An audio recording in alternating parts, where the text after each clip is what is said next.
Welcome to the Counselling Tutor Podcast, the must-listen-to podcast for students of counselling and psychotherapy. Here are your hosts, Rory Lees-Oakes and Ken Kelly. Hi, I'm Rory, and with me, as always, is Ken. How are you today, Ken? I'm well, thank you for asking, Rory. I'm delighted to be here, and both Rory and myself are delighted that you are joining us for episode 185 of the Counselling Tutor Podcast. 3 topics we're going to be delving in today, starting off with a student check-in, where we look at something that a student might come across in their study journey. But I think today is going to be appealing to all, because we're celebrating the women who changed counselling. We're then going to dip our toe into the digital counselling revolution, where we acknowledge that technology is now part of how counselling is delivered and, of course, consumed by our clients. And today we're going to be thinking about choosing the digital tools that we might use if we're working online. And then we end episode 185 with practice matters, where we have a look at something that we might come across in our day-to-day practice as a counsellor. And Rory had a chat with Bernie Wright, who spoke about working with eating disorders, specifically with a focus on competences. So a great episode, 185, starting off with that celebration, I guess, Rory, of the women who changed counselling. And before we go into that, I think it's just worth acknowledging that if you look across the theory of counselling, and when you're studying, it seems to me to be pretty male-dominated, Rory. It does. And a few years ago, I received an email from someone who talked about the injustice of the fact that there was no, female influence on counselling, both here and in the United States, and I guess across the world, isn't really acknowledged in training. All the theorists are men, and it's one of those emails that I kept going back to. And you read something and you think, I must do something on this. So I got to doing some research, and as people may know, I'm an avid admirer of Carl Rogers, and I've studied him greatly. One of the things that I used to teach my students was the fact that Rogers actually got his ideas from Jessie Taft, who was a female social worker when he worked at the Rochester Child Institute. And get this, Ken, Jessie Taft translated Otto Rank's work from German into English. And Otto Rank, who was a student of Freud, got into a lot of trouble for Freud for changing his mind. That's probably another podcast. I can tell you that. But Otto Rank talks about here and now therapy, which formed the basis of Jessie Taft's work as a social worker at the Rochester Children's Home, where Rogers was a director. He got the job after he graduated from Columbia University with his PhD. And it was Jessie Taft who translated that. It was Jessie Taft who introduced Rogers to what we call Rankian ideas. And it was a woman who Carl Rogers was working with their son, who said to the woman, because he was working in a diagnostic way, and he said that the mother's early rejection of the child had caused the child's issues, and the woman argued the point and said, I don't believe your diagnosis is correct, Dr. Rogers. And in that short sphere of time, Rogers shifted his ideas. He invited Otto Rank over to give a lecture. And as we moved through the middle 1950s, person-centered therapy was born.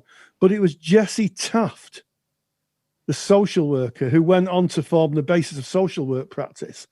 She had a PhD. She pioneered gay women adopting children. She was a gay woman herself, and lived openly as a gay woman. And it's never taught. And if I were to make a heartfelt plea to those colleagues of mine who teach, let's put some context into how these theorists came to be. Yeah. Another example is Fritz Perls in Gestalt, possibly best known for his work with Gloria, where he was, to be kind, rude, some people may say obnoxious and bullying. But it was his wife, Laura Pills, who was a Gestalt psychologist, who noticed the way their children ate things and ingested food when they moved from Germany to South Africa. When the Nazis came, they were from the Jewish tradition, so that obviously it was a terrible time, and they moved to South Africa. And it was Laura Pills, who was a Gestalt psychologist. And let's put this into perspective: she was a Gestalt psychologist in the 1920s. How hard would it have been for women to get into university? And to put it into more perspective, women in the UK or in England didn't get the full vote until 1928. Yeah. And she developed it. And if you read the background, it was quite clearly that it was her idea. And the list is absolutely long. I sat compiling this, and I've got a list of names that just never seem to get talked about. Patricia Clarkson, absolutely brilliant person who gave us intersubjectivity, a whole theory. And of course, Clarkson I think she's held up in the, in the pantheon of theorists who've actually altered counselling. I think she's or psychotherapy. She's one of those people who is recognised as a theorist in her own right. Melanie Klein, who did so much work with children, and Margaret Mailer, Fragile Process, who is another aspect of person-centered counselling. That's Margaret Warner, apologies. Margaret Mailer, who gave us a separation individualization for children, and gave us a psychodynamic route of how children separate from their parents. And if you want a contemporary woman in counselling and psychotherapy, someone whose name you'll probably never heard of, Francine Shapiro. She was the person who invented EDMR, eye desensitized movements and reprogramming therapy, which is now the primary therapy used for post-traumatic stress disorder. And of course, Anna Freud, who developed the theory of fantasy life in children from infanthood. So many female names, and I think the reason that they're not acknowledged is because they're not taught that way. I'm sure there'll be colleagues, and please no letters in the mailbag here, please. I'm sure there'll be colleagues who acknowledge women in therapy.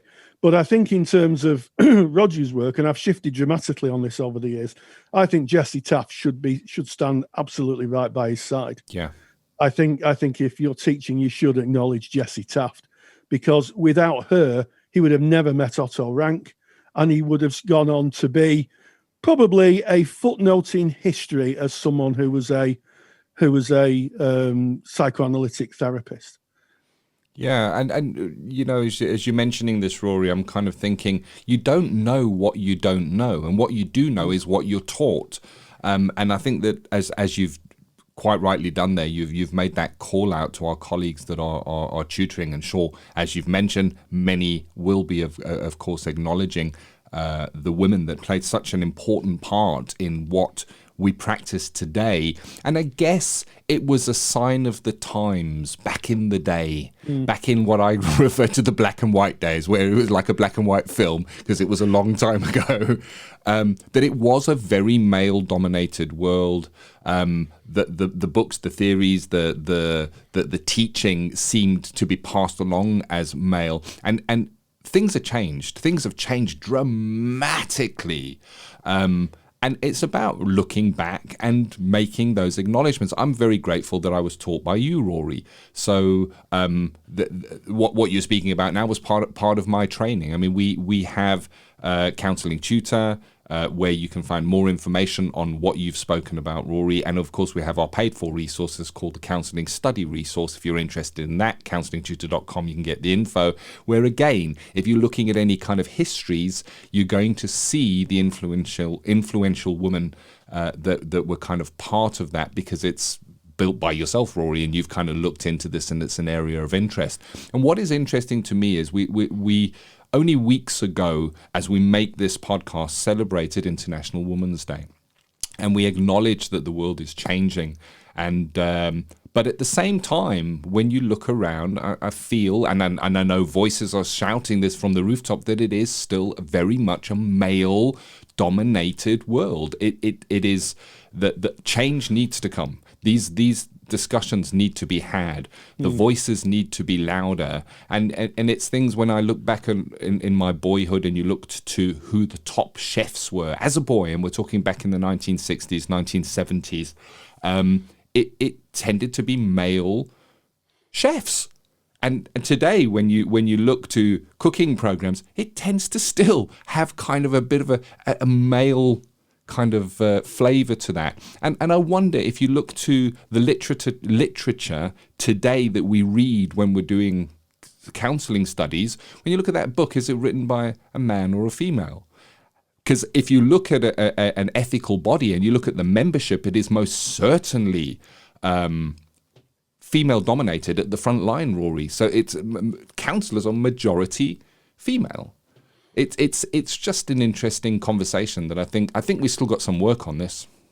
Yes, and when we use female, we do acknowledge the gender diversity of there. But the point we're getting across is the voice of the women. And there's one woman I'd like to finish on. One woman who I think is an unsung hero, an unsung person in the world of counselling. Gloria Zymanski, who was, of course, the star of the 1962 film 3 Approaches to Psychotherapy, shown to students all over, the Gloria film, as it was called. And I feel personally uncomfortable with Gloria. In fact, I actually stopped showing it to the latter age of teaching, because I believe Gloria was exploited. She was told that video was going to be for academics. It ended up in cinemas across the country. She was exploited, in my opinion, by her therapist, because the therapist who sanctioned the film was actually married to her therapist and was seeing her daughter. I mean, good grief. And I think that the way she was treated was very poorly. And I'm going to say, it saddens me greatly, I think Carl Rogers didn't come out of it very well, because if anybody who watches it will notice, he didn't manage the transference very well.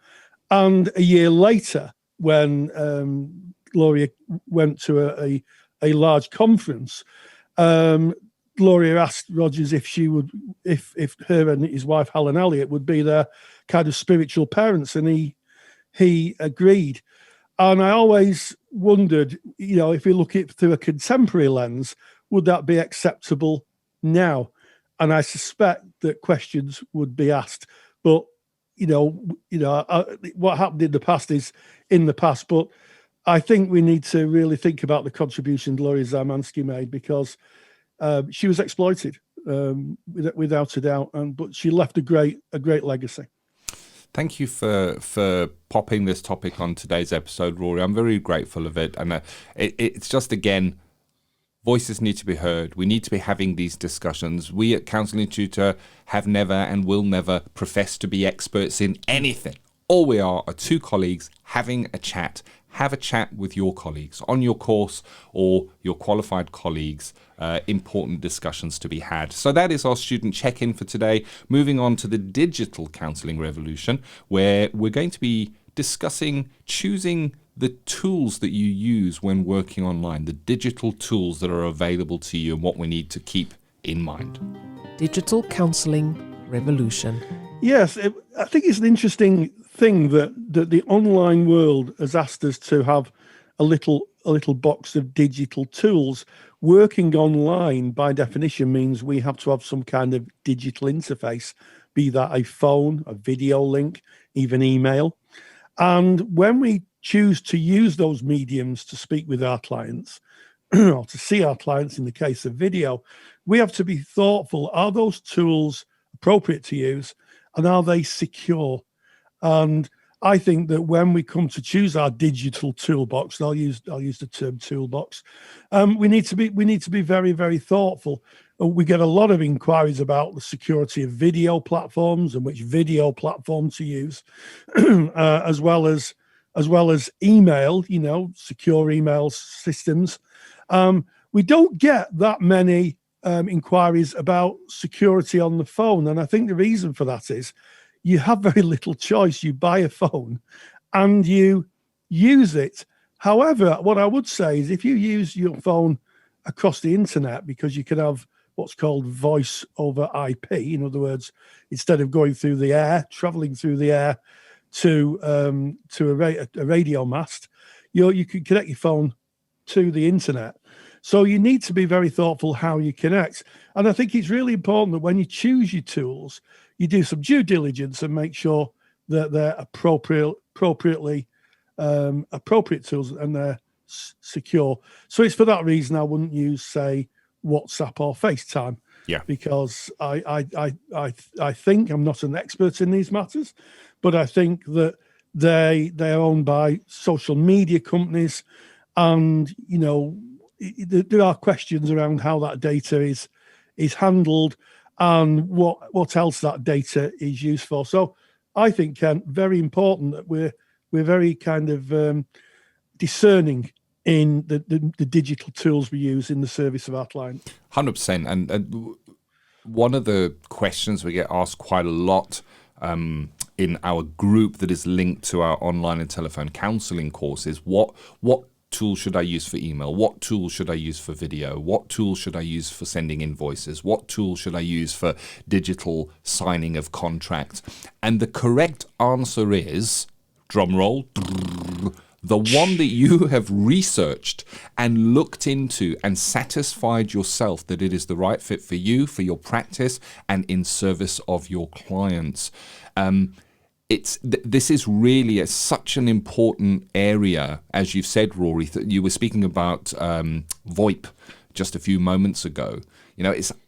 I think, first of all, understanding the difference between making a telephone call that gets carried down, how can I say, the old phone lines, or a web-based telephone call, and what the differences are in terms of an agreement that is in place. So you mentioned WhatsApp, and again, we don't profess to be experts or know all the details, but there's a lot of buzz on social media from non-counsellors suggesting that they're deleting WhatsApp in their droves because of the how the data is used. When you're signing up, there is pages and pages and pages and pages of terms and conditions that are very seldom read by anybody. I know I'm guilty of that myself, Rory. I download an app. I haven't got 3 hours to pour through a legal document with a magnifying glass, which I wouldn't understand anyway. So I'm pushing agree. And what are you agreeing to there? And when you're making an agreement for a web-based application or a piece of software, keep in mind you're making that agreement potentially for your client as well. If you're going to be using that tool to interact with them, you're making that agreement. So when it comes to the tools that we do use in service of our client, our digital toolbox, I love how you've said that, Rory, our digital toolbox, it's with those tools that we do have to take that time, that we do have to read through what the terms and conditions are, what the license agreement is. And there's another side to this as well. So if you are based in the European Union or the United Kingdom, then you would be aware of General Data Protection Regulation, or GDPR as the acronym. Well, if you are working within those areas, whenever you are using a application where data is being collected, you have to have a written contract in place with the provider of that service.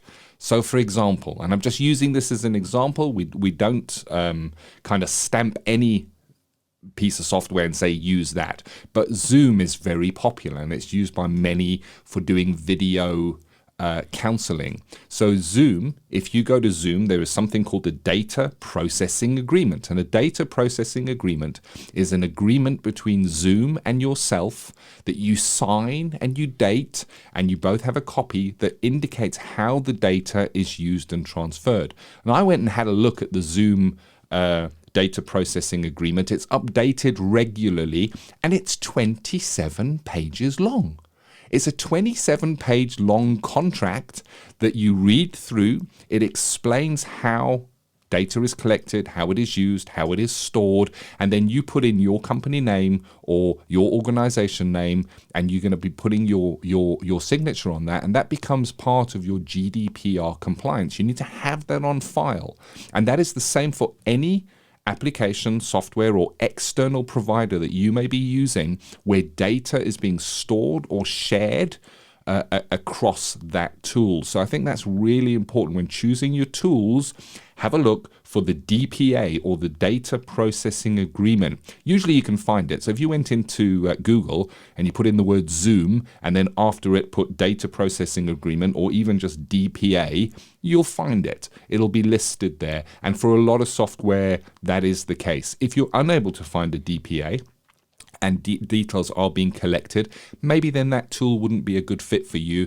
because you would be stepping outside of GDPR. And GDPR on their website, so that is the ico.org.uk, whenever a controller uses a processor to process personal data on their behalf, a written contract needs to be in place between the parties. It's not a choice. It's not a nice to have. It is legislation. And if something went wrong and it was not in place, well, there would be consequences. It's legislation. We don't get to choose whether we follow that or not. So I think it's something that needs to be considered. It's in the same way as you would consider where your counselling room was and what the confidentiality of that counselling room might be, and could anybody see in the window, and how you might lay out that counselling room, and how you might not put in personal items in that counselling room. The same consideration, the same time, the same attention to detail to the digital toolbox that you choose for working with your clients. Absolutely, Ken. Couldn't agree more. And also I'd say that there's a proliferation of free digital tools on the internet. And it might be very tempting to say, well, as a private practitioner, I'm always looking at the costs in my work. And if I can get something for free, that means it's free. If someone offers me for free, I always have a look at what am I actually paying for. And usually you find that something that's free, certainly on the internet, you pay for in a different way. That could be advertising pop-ups, or it could be in some cases the fact that you don't get a higher level of security. So I think when you're choosing digital tools, what you need to do is think about it, as Ken said, in terms of your room. You hire a room, it costs you a fee. You may very well have to use the same mentality of paying a fee when you work online, and have a look what the difference between a free digital tool is and their paid options. And when you come to have a look at it, have a look in terms of the security and what else you get. And you'd be surprised, just paying a smaller fee can get you a whole lot more. The reason companies give you things for free, I guess, is because they want you as a customer, so they can they can keep in contact with you. So be very thoughtful and do, as Ken said, due diligence. Make sure that what you're using is fit for purpose and ultimately secure. It can be daunting choosing your digital toolbox. It can also be really exciting and a great challenge to choose your digital toolbox. And we wish you well in whatever application or piece of software you choose to kind of invest your time in service of your clients to use within your practice. Of course, we run a course. It's an online and telephone counselling certificate course, and we cover this topic in great detail within the course for very obvious reasons. It's back again to that you don't know what you don't know. We're required to do CPD, continuing professional development, to educate us, to keep up to date with what is needed within our practice. And if we're working online, that is changing all the time. We need to keep up to date with what is happening. If you're interested in the Counselling Tutor online and telephone counselling certificate course. CounsellingTutor.com, that's the place to go, all the information there.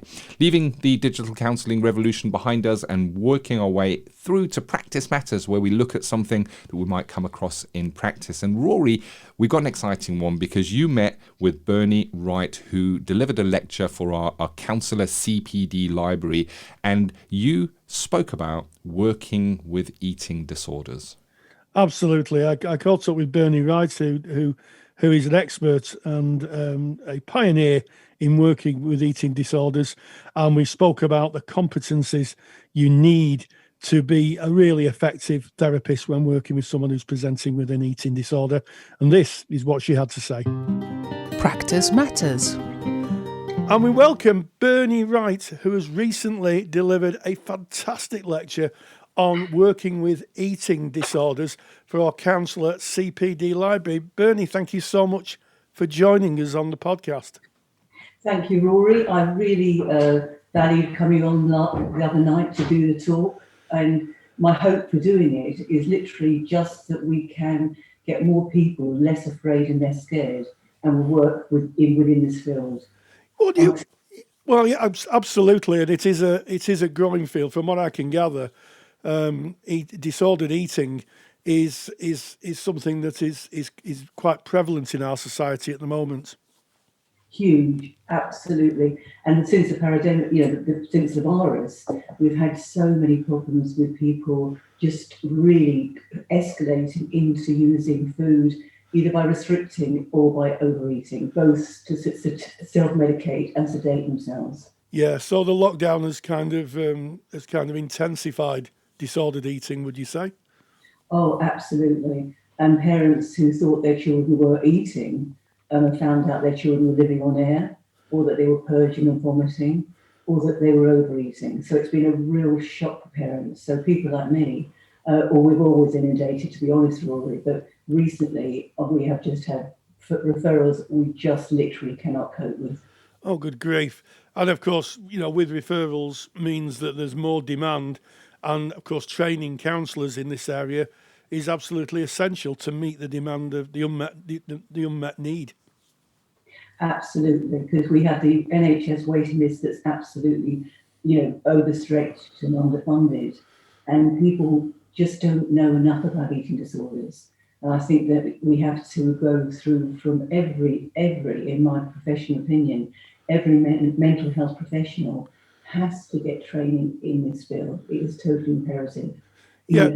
If the GPs don't know and don't understand the complexity, which often happens, it can make it worse. It can make it harder to treat. What kind of confusion may GPs have over eating disorders?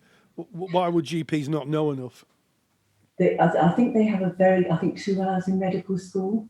But the thing about, as I was saying the other night, Laura, because eating disorders is so persuasive, there's aversive, and a lot of my clients are told just go away and eat, and they may say get them to watch the program on anorexia nervosa tonight. And of course, anorexia nervosa, as I was explaining the other night, is so competitive that you just wouldn't. That is just not advice. It's more, and doctors need to know how to speak to the voice, how to speak to the third person in the room, which is the voice of anorexia nervosa. Yes, just speak about that, because that's one of the things that I felt was really interesting. You spoke about it. Lots of people commented on the voice. What is the voice? It's a third person room. It's a very critical, almost a dictatorial. You're fat, you're ugly. And at some stage it can seem so loud. And Laura Hill does an amazing YouTube on called Inside Out that I really recommend people listen to, because it really can support knowledge in this field. Yes. The other night, we have 3 people. We have the voice, myself, and the client. And when we're talking about the voice, this is a voice within the client, a configuration of the client. Yeah, absolutely. Yes.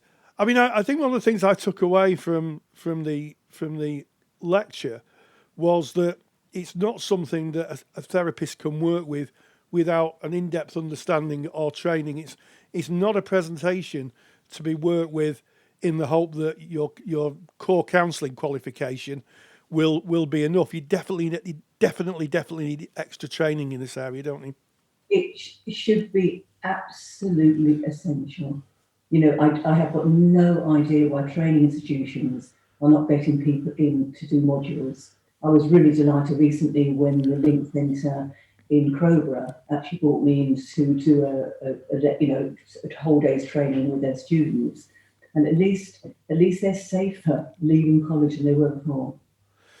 Absolutely, and of course, disordered eating can be a secondary presentation. People may come in with another presentation. In my experience, they may present with anxiety or depression or another kind of presentation, and it emerges during the arc of therapy that actually it's disordered eating that's the heart of the issue. Absolutely, because if we're not feeding the body, the mind, and the soul, then nothing changes. So the problem, I think, what we've done so far within the therapeutic world, Rory, is not, we have to work with the physiology and the psychology, otherwise nothing changes. Then the relationship is vital, but unless we deal with dietary chaos right from the onset, we have very little success, in my professional opinion. Yes, and the other thing that really struck me is that this can be a multidisciplinary environment. It could be that there's lots of people involved in supporting the client. Could be the doctor, could be a dietitian, depending on where the client is and what their disordered eating pattern looks like. Absolutely. So that's a really good point. So if someone comes in with an eating disorder, or I get an assessment, it comes out, because we need to actually ask, each client, what is your relationship like with food, weight, and shape? 0 that you don't think about food, weight, and shape at all. 10, that is all you think about. Where would you be on that scale? And they might say 10, and then of course it doesn't matter what they want to call it. You then know you've got to work with, so I will work with a dietitian and nutritionist. A psychiatrist if pharmacology is needed, a GP. It's multiple. You cannot work with this issue on your own. Yes, and I think when we look at counselling directories, I know when I went onto a counselling directory, we had a tick box that he ticked the things you could work with, and I didn't tick eating disorders because I knew I wasn't trained in eating disorders, and it would be unfair for me to see a client with disordered eating because I won't be able to offer that service. But I think I look in counselling directories and I see sometimes a lot of people have put that in their portfolio of offer to clients. And I do wonder if people are trained. Having heard your lecture, it seems to me that 3 hours of CPD or reading a book about it isn't absolutely not enough. Absolutely, Rory. And I always something on my Twitter feed when I'm feeling irritated, I will put all the therapists out there, please untick the boxes to say that you work with eating disorders and people in larger bodies, unless you genuinely have. And I don't mean just a short course. I mean the 2-day course that I do, it does allow you to work ethically and competently. And I'm sure that the people who listened to my talk the other night may be more aware, which is what I set out to do, passionately. But if you're really going to work, then you need to do some really proper training. And the National Centre for Eating Disorders does an amazing schedule. Yes, and I think it's becoming clear, not just in the areas of disordered eating, but in other areas that generic counselling skills are just not enough. This isn't working with the worried well, as we'd say in training. This is working with people who have got real difficulties in a specific area. Exactly. And of course, the problem we have is that a lot of these clients, if the mother, the father, or the husband or the wife or the partner or whoever is saying you need to get therapy, you're too thin, you're in too much of a large, whatever people are told. And of course, they then will go into therapy and sit quite happily with a therapist for 1 to 2 years, which happens so much, I cannot tell you. And nothing changes, but it does keep the parents off their back. Yes. They're saying, well, I'm getting therapy. By the time they get to me, it's so ingrained. And we're actually just getting someone into hospital Monday that was working with a lovely therapist, but way outside of competence. Yes. So the time that the therapist came to me for supervision, it was like, this child has to be in hospital. Absolutely, and I think you make a really, really interesting point, because the client could spend a lot of time in therapy and not actually get any value out of it, because the therapist isn't equipped to deal with the issues. No, because the client comes in and just talks about, what happened with the mother, the father, the dog, or the cat. It's like, hey ho, we need to actually look at the physiology, we need to look at the psychology, we need to see what they're eating, we need to get the nutritionist on board, because therapy will not work with someone who is of that vein unless they're actually working, with both a nutritionist and a therapist. So as we come to this interview, Bernie, if you had one observation to share with our audience about working with eating disorders, one thing that people could take away and maybe reflect on, what would that be? Don't be afraid. If you're a trained therapist, every single one of you can work in this field. And I don't know, I've always had this thought, and I've got no best whether I'm right or wrong, but it seems to be, it's getting better. But it seems to be we've done almost what Freud did with sexual abuse. It's almost we can't look at it. And perhaps it's because we don't look at our own relationship with food ourselves. It's too painful to go to. I don't know. I'll be interested in what counselling tutors, people who listen today actually do think. Well, there we go. So on that final note of physician, heal thyself, Bernie Wright, thank you very much for joining us. Big thank you to Bernie Wright, and a big thank you as always to you, Rory, for taking your time. I just want to stop for a moment, pause, and really shine this light on you, Rory, of thanks, because you take the time to prepare for these podcasts. You put all the different sections together. So much preparation goes in. You took your time to meet up with Bernie and all of our other guests. So I just want to say thank you on behalf of all of our listeners for what you do. Well, thank you very much. And what an episode this has been. Moving quickly along there. I feel a little bit wobbly now. Moving quickly along. So, yes, student check-in. We started with student check-in and the women who changed counselling, a warm and appreciative outline of our female colleagues through history who have made the profession what it is. And we thank those people who are making the profession what it is today. It's still ongoing. In the digital counselling revolution, we talked about choosing your digital tools and thinking about what tools you're going to put in your toolbox and how secure they are. And then finally, we caught up with Bernie Wright, who is an expert in eating disorders, and she outlined beautifully the competencies you need to work with what can be a very challenging presentation. And as always, stay grounded, stay safe, and join the digital counselling revolution. I've gone all red now. I think I'm blushing. If you're a qualified counsellor or psychotherapist, then why not check out the Counsellor CPD Library? Stay current with your CPD requirements with over 150 hours of academically rigorous, on-demand lectures you can stream to your device. Joining Counselor CPD will expand your skill set to create a more specialised, highly rewarding practice. For more information on the Counselor CPD Library, visit counsellingtutor.com. Thank you for listening to the Counselling Tutor Podcast. Find the show notes for this episode on our website at www.counsellingtutor.com.